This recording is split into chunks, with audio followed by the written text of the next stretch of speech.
मुझे बुलाया तो मैंने इमरान भाई से कहा कि मैंने एक्टिंग करनी है। फिर जब की तो फिर पब्लिक ने भी बहुत प्यार किया। मैंने इमरान हाशमी को बहन बनाया था अपनी। अच्छा। और उन्होंने वो पंजाबी डायलॉग था शान की मूवीज़ का, जुल्म की तई मेरे नाल इंसाफ दी तकरी हद तिच फड़के चौक मारिए। फिर जो प्रॉपरली जो बेसिक जो बिहेव क्या है, सेट कैसे काम मिलता है, सेट पे कैसे जाना है, किस तरह से काम होता है, वो फिर सर आबिद अली ख्वाहिश थी कि एक्टिंग करनी है। मैं 2 बार कराची से होके आ चुका हूँ कि इसका ये स्किल ये कामयाब होगा या नहीं। अगर ना हुआ, क्योंकि इतने करोड़ों की आबादी है, सबकी ये ख्वाहिश होती है कि हम स्टार बने, बड़े पर्दे पे आए। मैंने एक्टिंग वर्कशॉप्स के बाद तकरीबन 2 प्रोजेक्ट्स में काम कर रहा हूँ और तीसरा भी हम स्टार्ट करें, उसकी स्क्रिप्ट आ चुकी है मेरे पास। एक और पाकीज़ा, सैर खान है, आमिर खान है, उसमें नूरुल हसन साहब हैं।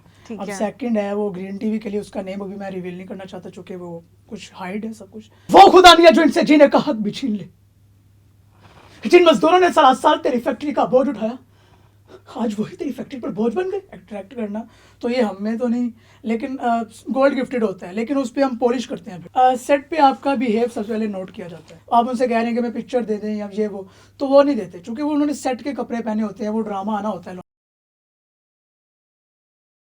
अस्सलामुअलैकुम, टीवी टुडे के साथ मैं हूं आपकी मेज़बान ज़ुहा राशिद। नाज़रीन, आपने एक्टर्स तो बहुत देखे होंगे, लेकिन मेरे साथ आज एक ऐसे एक्टर मौजूद हैं जो मज़ाकरात से वायरल हुए, और जब वायरल हुए तो लोगों ने इनकी एक्टिंग को बहुत पसंद किया। ये मज़ाकरात गए, इन्होंने वहाँ पर जाके परफॉर्म किया। इनका नाम है शाहज़ेब हैदर। हमारे साथ आज स्टूडियो में मौजूद हैं, इनसे बात करते हैं। अस्सलाम वालेकुम। वालेकुम अस्सलाम। कैसे हैं आप? अल्हम्दुलिल्लाह, बताएं आप कैसे? अल्लाह का शुक्र, ठीक ठाक। मुझे सबसे पहले तो ये बताएं कि मज़ाकरात का एक्सपीरियंस कैसा रहा? बहुत अच्छा रहा, और मेरी बड़ी ख्वाहिश थी कि मैं इमरान अशरफ साहब के सामने एक्टिंग करूं। तो मैं गया दुनिया न्यूज़ पे, वहाँ से उनके नंबर लिया जहाँ पे वो ग्रुप में ऐड करते हैं। फिर उन्होंने ग्रुप में ऐड किया, मुझे बुलाया तो मैंने इमरान भाई से कहा कि मैंने एक्टिंग करनी है। फिर जब की तो फिर पब्लिक ने भी बहुत प्यार किया। अच्छा, वहाँ पर आपने क्या एक्टिंग की थी, हमें करके दिखाएंगे? वो पंजाबी डायलॉग है, उसके लिए मैंने इमरान अशरफ को बहन बनाया था अपनी। अच्छा। और उन्होंने वो पंजाबी डायलॉग था शान की मूवीज़ का, तो मैं वो आपको हाँ ज़रूर करके दिखाएं। उसी फ्लो में करके दिखाना है आपने। जी। जुल्म की तई मेरे नाल इंसाफ दी तकरी हद तिच फड़के चौक मारिए। खून की तई मेरे रमाना दा मेरा हक किसे होर दी चोरी छुपा के मेरे नाल ना इंसाफी की है। कह दे के सोनी मेरी है, कह दे के सोनी तेरे चंद दिए, इसलिए कि हुन सोनी तेरे चंद दी जिद्दे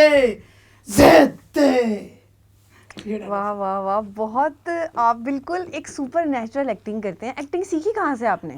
मेरे उस्ताद हैं सर आबिद अली, फिर वो वर्कशॉप्स करवाते हैं एक्टिंग की। तो मैंने वहाँ, तो वैसे एक्टिंग में कर रहा हूँ 10 साल से। अच्छा, 10 साल का एक्सपीरियंस है। मैंने अपने टीचर्स के सामने एक्टिंग करनी, और वहाँ से बचपन से एक्टर थे आप? शोज में जो है वो जो है हिस्सा लेना, फिर मैंने वो करना। फिर जो प्रॉपरली जो बेसिक जो बिहेव क्या है, सेट कैसे काम मिलता है, सेट पे कैसे जाना है, किस तरह से काम होता है, वो फिर सर आबिद अली मेरे उस्ताद हैं, उनका नाम लेना चाहता हूँ, उनका शुक्रिया, बहुत एहसान है। नहीं, बचपन से आपको शौक था, आप पहले फिल्म्स देखते थे? जी बिल्कुल, छोटे होते से मैं बहुत फिल्में देखता था, लेकिन घर से डांट भी पड़ती थी। ठीक है, और स्कूल में भी अगर किसी सब्जेक्ट में मैं कमज़ोर था तो मैंने उन टीचर से मैंने वो एक्टिंग ऐसे करने की, तो स्कूल में भी हम ये करते थे, कोई भी शो आता था तो उसमें हिस्सा लेना, फिर एक्टिंग करनी। तो बचपन से एक ख्वाहिश थी कि एक्टिंग करनी है। मैं 2 बार कराची से होके आ चुका हूँ। अच्छा। तकरीबन 16-17 साल की एज से वहाँ पे भी जाना, मैंने बाहर रह लेना, किसी रिक्शे में सो जाना, मैंने इस तरह से सर्वाइव किया। लेकिन इस तरह आपने स्ट्रगल किया है? बहुत जी, और अभी भी स्ट्रगल ही कर रहा हूँ। अच्छा, जब बच्चे बड़े होते हैं, बच्चों की बहुत ख्वाहिशात होती हैं, और माँ बाप की भी बहुत ख्वाहिशात होती हैं कि हमारा बच्चा ऐसे करे, तो आपने जब उनको ये कहा कि मैं एक्टिंग की फील्ड में कदम रखूंगा, तो उन्होंने आगे से कुछ कहा नहीं? देखें, घर वाले जाहिर सी बात है परेशान हो जाते हैं कि इसका ये स्किल ये कामयाब होगा या नहीं। अगर ना हुआ, क्योंकि इतने करोड़ों की आबादी है, सबकी ये ख्वाहिश होती है कि हम स्टार बने, बड़े पर्दे पे हैं, तो उनमें से चंद एक लोग आगे आते हैं। तो घर वाले इसलिए परेशान होते हैं क्योंकि हम बचपन में जब होते हैं हम कहते हैं डॉक्टर बनना है, हमने पायलट बनना है। तो जब एक्टर का सुनते हैं ना माँ बाप, तो वो घबरा जाते हैं कि अगर हमारा बच्चा ना कामयाब ना हुआ तो ये कैसे ज़िंदगी को अपनी सर्वाइव करेगा, जितना फास्ट दौड़ आगे जनरेशन है। जी बिल्कुल। तो बहुत मुश्किल होता है। लेकिन हम तो जो नेक नियति के साथ, हमें यकीन है अल्लाह पे और नेक नियति के साथ लगे हुए हैं, तो कल को अगर हम कामयाबी होते हैं तो हमारे माँ बाप भी हमारे साथ इंजॉय तो अभी तक कितने प्रोजेक्ट्स में काम कर चुके हैं, किस किस में कर रहे हैं? मैंने एक्टिंग वर्कशॉप्स के बाद तकरीबन 2 प्रोजेक्ट्स में काम करूँ और तीसरा भी हम स्टार्ट करें, उसकी स्क्रिप्ट आ चुकी है मेरे पास। पहला मेरा स्पोर्टिव रोल था, वो अब उसका प्रीमियर लॉन्च हो चुका है जियो पे। एक और पाकीज़ा, सैर खान है, आमिर खान है उसमें, नूरुल हसन साहब हैं। ठीक अब है। सेकंड है वो ग्रीन टीवी के लिए, उसका नेम अभी मैं रिवील नहीं करना चाहता चूँकि वो कुछ हाइड है सब कुछ, तो काम कर रहा हूँ अल्हम्दुलिल्लाह। अच्छा, कोई हमें कोई इमोशनल डायलॉग सुनाए। अब ये तो आपने सुनाया ना, आप गुस्से में थे, गुस्से में बोल रहे थे, कोई इमोशनल जिसमें आपके इमोशन सामने आए। जी मैं बोल के दिखाता हूँ आपको। एक्टर इन ला मूवी है, फहद मुस्तफ़ा की जी। डायलॉग है उसका लास्ट पे। हाँ वो खुदा नहीं है, वो खुदा नहीं है जो इनसे जीने का हक भी छीन ले। जिन मजदूरों ने 7 साल तेरी फैक्ट्री का बोझ उठाया, आज वही तेरी फैक्ट्री पर बोझ बन गए। अपने खून के इंजन से तेरी फैक्ट्री का इंजन चलाने वाले, तेरे ठंडे कमरों का बिल भरने के लिए सूरज से भी मिट जाने वाले, जब 3-3 माह तक तनख्वाह नहीं मिलती थी तब भी तेरे नाम की माला जपते थे, जबकि वो जानते थे कि हाँ तू खुदा नहीं है। गरीब के बच्चों से तख्तियां छीनकर अपने तख्त बनाने वाले, कभी कभी सोचा तूने कि जब इनके घर पे कोई त्योहार आएगा ये बाप अपने बच्चों को क्या मुंह दिखाएगा? तेरी दौलत की हवस ने इन बच्चों से 2 वक्त की रोटी तक छीन ली। इन्हें नौकरी से निकालने से शायद तेरे बैंक अकाउंट्स में कमी ना आए, लेकिन इन बच्चों की आंखों में नमी जरूर आएगी, नमी जरूर आएगी, नमी जरूर। वाह वाह। अच्छा, ये इमोशंस कैसे पैदा किए जाते हैं अपने अंदर? एकदम से रोना, एकदम से गुस्सा, इसके लिए कैसे इंसान सीखता है? क्योंकि ये एक्टर ही कर सकता है, हम आम लोग तो कर नहीं सकते। जी इसके लिए बहुत मेहनत होती है। एक तो पहले तो ये जो सिंगिंग एक्टिंग, ये तो एक तो गोल्ड गिफ्टेड होते हैं, ठीक है। अभी जो माशाल्लाह आप काम कर रहे हैं जी। तो इस तरह से कैमरे के सामने बोलना, पूरे आपने कैमरे को, पब्लिक को अपनी तरफ फोकस रखना, अट्रैक्ट करना, तो ये हम में तो नहीं, लेकिन गोल्ड गिफ्टेड होता है। लेकिन उस पर हम पॉलिश करते हैं फिर खुद को, तो जिसमें है वो करे, और ये सीखी जा सकती है। ठीक है, ऐसी ये एक्टिंग सीखी जा सकती एक्टिंग है। सीखी जा सकती है, ऐसा नहीं है कि एक्टिंग नहीं, एक्टिंग सीखी जा सकती है। बहुत सारे इंस्टीट्यूट हैं, सी है, नापा है, आप इनको जाके आप, अगर आपको लगता है तो आप इसको आप एक बार करके आप कैमरे में देखें। अगर तो आपको लगे कि ये बंदा एक्टर बन सकता है या कुछ अच्छा कर रहा है तो फिर उसको आना चाहिए। अगर नहीं लगता तो वो कोई और फील्ड को चॉइस करे, उसके लिए नहीं है। अच्छा, हम देखते हैं लोग एक्टिंग करते हैं, हम जी। एक्टर्स एक्ट्रेसेस को देखते हैं, लेकिन बैक पे जो बैक होता है ऑन, लेकिन जो बैक कैमरा होता है उस पे क्या क्या होता है, सेट पे क्या होता है, सेट पे किस तरह रहना चाहिए, क्या चीज़ें होती हैं, क्या एथिक्स होते हैं? सेट पे आपका बिहेव सबसे पहले नोट किया जाता है। ठीक है। तो सबसे पहले वो जब ऑफ कैमरा होता है, जो पीछे बैक जूनियर्स एक्स्ट्राज हैं, जी, जी, जितने भी जी। आर्टिस्ट होते हैं, पहले तो वो एंजॉय कर रहे होते हैं, ठीक है। चिल होता है। लेकिन आप किसी के साथ हमें ज़्यादा फ्री ना हो कि सर एक पिक्चर दे दें, सेट पे किसी आर्टिस्ट के साथ आप नए गए हैं, सर जी या कोई भी एक्ट्रेस रैंडमली आप उनसे कह रहे हैं कि मैं पिक्चर दे दें या ये वो, तो वो नहीं देते, क्योंकि वो उन्होंने सेट के कपड़े पहने होते हैं, वो ड्रामा आना होता है लॉन्च पे, तो उससे पहले वो चीज़ें रिवील नहीं करती। तो वो अगर ना करें तो फिर वो मायूस हो जाते हैं लड़के में, ये कैसे बिहेव है, तो फिर वो इस फील्ड को छोड़ना चाह रहे होते हैं। लेकिन उनको एक स्टेप बाई स्टेप सब कदम, कि आपको अगर लगता है कि अब काम खत्म हो गया, पैकअप हो चुका है, तो आप जाएँ, फिर वो सेल्फी भी देते हैं, वो करना चाहिए। अगर लेकिन एक एक्टर है ना, तो वो अगर जब सेट पे गया है तो उसको नहीं चाहिए कि किसी के साथ भी पिक्चर्स लें, चूंकि वो खुद भी एक एक्टर है, वो भी एक एक्टर है, आप भी एक्टर है। ठीक फर्क है। ये है कि आपका अभी आप जूनियर्स में हैं या आप एक्स्ट्राज में हैं तो सीनियर है। अच्छा, और जो जूनियर एक्टर होते हैं उस तरह का क्या बिहेव होना चाहिए उनका वहाँ पर? डिसिप्लिन, उनके पास एक डिसिप्लिन होना चाहिए, फालतू की बात नहीं करनी, काम के साथ काम करें और बहुत चुप रहें, और आपको आप सारे बहुत प्यार करते हैं उनके साथ। तो लेकिन अगर वो कोई फ्री हो जाते हैं, अभी वीडियो बना रहे हैं सेट की, तो वो जो बंदा इस तरह की हरकतें करते हैं, वो लास्ट टाइम आया उस सेट पे, नेक्स्ट उसको कभी नहीं बुलाएंगे। अच्छा, कभी आपके साथ ऐसा हुआ कि आपको डिग्रेड किया गया हो किसी जगह पे, या आपको किसी जगह पे कोई इस तरह करके बुरे अल्फाज कहे गए हो जिससे आपको बहुत हर्ट फीलिंग हुई हो? देखें, बाहर जो है मैं जब भी करता हूँ तो सब लोग प्यार ही करते हैं। जो डिग्रेड वाला जो सेशन है ना, ये सेगमेंट, ये घर फैमिली की तरफ से ज़्यादा अच्छा, फैमिली ज़्यादा रिश्तेदार होते डिग्रेड। हैं ना, ये वही करते हैं। बाकी बाहर तो सब मोटिवेट करते हैं, और हाँ सेट पे खास करके चूंकि मैं सीख के गया हूँ, मुझे पता है कि मैंने किस तरह का बिहेव करना है। लेकिन वैसे होता है ना, कुछ लोग आपको डिग्रेड करते, तुम ठीक नहीं कर रहे, तुम ये नहीं सही कर रहे, तुम यहाँ पर सही डायलॉग नहीं बोल रहे। जी ऐसा होता है, वो हर किसी के साथ होता है। तो फिर उस टाइम पे वो क्या चीज़ें feeling? सिखाती हैं आपको। पहले वो बंदा हाइपर तो हो जाता है कि ये क्या हो रहा है, टेक्स अगर ज़्यादा होंगे तो बंदा सोचता है ये क्यों हो रहा है, लेकिन वही चीज़ें आपको सिखा रही होती हैं। अच्छी बात है कि अगर आप जूनियर हो तो आपके साथ इस तरह हो रहा है, कल को ठीक आप है। बड़े स्टार बन जाते हैं, पब्लिक देख रही है, तब आपको कोई अगर डायरेक्टर अगर आपको हाँ। डांटे तो तब आपके लिए वो बुरा हो सकता है। अच्छा, तो आप कितने टेक्स लेते हैं?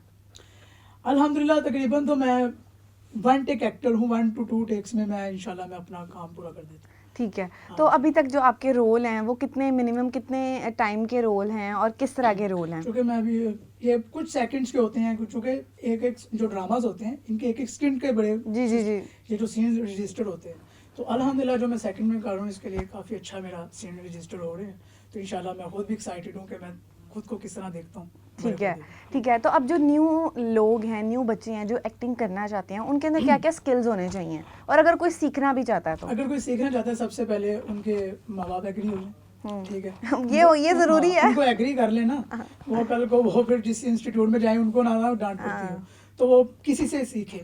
आप किसी भी इलाके शहर में, बड़े शहर में रह रहे हैं, आप किसी इदारे में जाएं, आपको लाहौर, इस्लामाबाद, कराची में तो आना पड़ेगा। अगर आप कह रहे हैं कि आप हैदराबाद, मतलब कि आप रहीम यार खान में बैठे हुए हैं तो आपको एक्टर बनना है, वो कैसे बनेंगे? वहाँ पे ऑडिशंस नहीं हो रहे, वहाँ पे काम नहीं हो रहा। जहाँ पर काम हो रहा है आपको वहाँ पे तो आना पड़ेगा, ठीक है। ठीक है। तो ऐसा तो नहीं है कि आप अपना ये स्टूडियो है, अगर आप किसी जंगल में रख लें तो आप किसका इंटरव्यू करेंगे या किस तरह से आप behave बिल्कुल। करेंगे? तो आपको इसी जगह पे बैठना चाहिए जहाँ पे पब्लिक सिटी है, जहाँ पे लोग आते हैं, जहाँ पे देखते हैं आपको, ताकि है। आप भी लोगों का पैगाम दुनिया तक पहुँचा सकें। अच्छा, बच्चे ये भी कहते हैं कि हम ऑडिशन में ही सिलेक्ट नहीं होते, तो ऑडिशन में वो लोग क्या चीज़ देखते हैं? ऑडिशंस में 99% रिजेक्शंस होती है। क्यों क्यों होती हैं? ये एक के साथ नहीं होती, हर किसी के साथ होती है। क्योंकि अब नया एक्टर होता है, वो जब फर्स्ट टाइम आता है उसको पता नहीं होता, तो वो कहते हैं ये लाइन बोले 15 मिनट की, तो वो उसको याद करते हैं। याद नहीं करना होता, उस लाइनों को सिर्फ पढ़ना होता है। जितना आप पढ़ेंगे वो आपके दिमाग में उतर जाता है। वो आप नोट कर लें, जब भी आप स्कूल टाइम में या कॉलेज टाइम में आप कोई सबक आपको मिलता था तो आप याद करती थी ना, जी। तो जब सर आते थे ना अचानक, आप जितना मर्जी पक्का याद कर लें तो लेकिन सर वो के भूल सामने जाता अटक- था। हाँ, भूल अटक जाना। तो जो बंदा जहन में रहती है ना, जो कहानी सुन के याद रहती है, वो आप कहीं भी आप बोलते हो ना तो आपको वो भूलती नहीं। अक्सर जो बचपन में आपने कहानियाँ सुनी होती हैं वो आपको काफ़ी लॉन्ग टाइम तक आपको याद रहती है। तो ये चीज़ें आप सीखें। जो इस्लामाबाद में लोग रह रहे हैं वो PNC इदारा है, वहाँ से सीखें। नहीं, मैं कह रही हूँ ऑडिशन में रिजेक्शन क्यों होती है? यही तो बात है कि वो अगर आपको कोई मोनोलॉग देते हैं, आप उसको अटकते हैं, कहते हैं, वो आप कंफ्यूज हो जाते हैं। वो कहते हैं नहीं यार इस तरह नहीं, इस तरह करें। वो आप घबरा जाते हैं, नहीं यार इस तरह 2 से 3 टेक्स में वो बंदा मर जाता है, जितना मर्जी टैलेंटेड हो। अगर वो लाइन भूल रहा है, वो भूल जाए, आपको नई लाइन से याद ना हो। अगर आपका कॉन्फिडेंस, आपके एक्सप्रेशन, आपका फेस, आपकी बॉडी लैंग्वेज अगर स्टिल है तो वो फिर भी आपको सिलेक्ट करेगा। अच्छा, कुछ लोगों को एक्सप्रेशंस का भी बहुत मसला होता है, जी।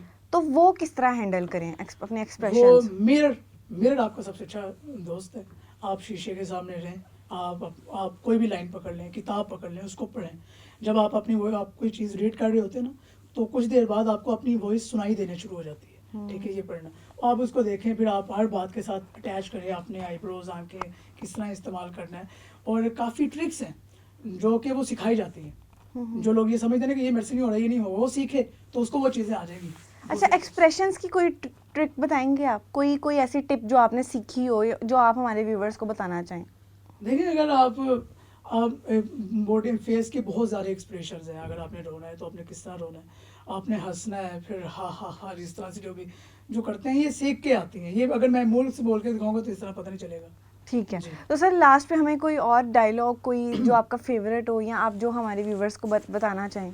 मैं एक मोनोलॉग हूँ जो कि 2 दुश्मन देशों के बीच दरमियानी बना हुआ है, मैं बोल के दिखाता हूँ आपको। हिंदुस्तान जिंदाबाद, पाकिस्तान जिंदाबाद, इन चीखते चिल्लाते नारों के बीच कई सवाल थे। मैं किसे अपना मुल्क कहूँ, लोग धराधर क्यों मर रहे थे, इन सब सवालात के मुख्तलिफ जवाब थे। एक हिंदुस्तानी जवाब, एक पाकिस्तानी जवाब, एक हिंदू जवाब, एक मुसलमान जवाब। कोई इसे 1857 के खंडर में ढूंढता है तो कोई इसे मुगलिया हुकूमत के मलबे में टटोलने की कोशिश करते हैं। सब पीछे देख रहे हैं, मगर आज के कातिल लोहे लहू से तारीख लिखते जा रहे हैं। ये मजमून सुनाते सुनाते मैं आप सबसे मार खा लूंगा, लेकिन हिंदू मुस्लिम फसाद में अगर कोई मेरा सर फोड़ दे तो मेरे खून की हर बूंद रोती रहेगी, क्योंकि मैं आर्टिस्ट हूं, और चाहे जख्म और भद्दे खाओ मुझे पसंद नहीं। Thank you. अच्छा, लास्ट में मैं आपसे ये पूछूंगी कि आपके फेवरेट एक्टर कौन है जिनको आप फॉलो करते हैं? शाहरुख खान? नहीं, शाहरुख खान नहीं है। मेरे जो फेवरेट है ना वो हैं दिलीप कुमार साहब, ठीक है, उनका रियल नेम यूसुफ खान है। फिर मैं गोविंदा जी को बहुत लाइक करता हूँ। तो पाकिस्तान में मैं अपने खुद टीचर को लाइक करता हूँ, सर आबिद अली। अभी रिसेंटली उन्होंने दिल वाली गली में सज्जल जी के वालिद का किरदार किया। जी जी जी जी तो बस इन चीज़ों, ये मेरी ठीक है, ideas। बहुत शुक्रिया सर, थैंक यू जी। तो नाज़रीन, इसी के साथ अपनी मेज़बान ज़ोहा को दीजिए इजाज़त। अल्लाह हाफ़िज़।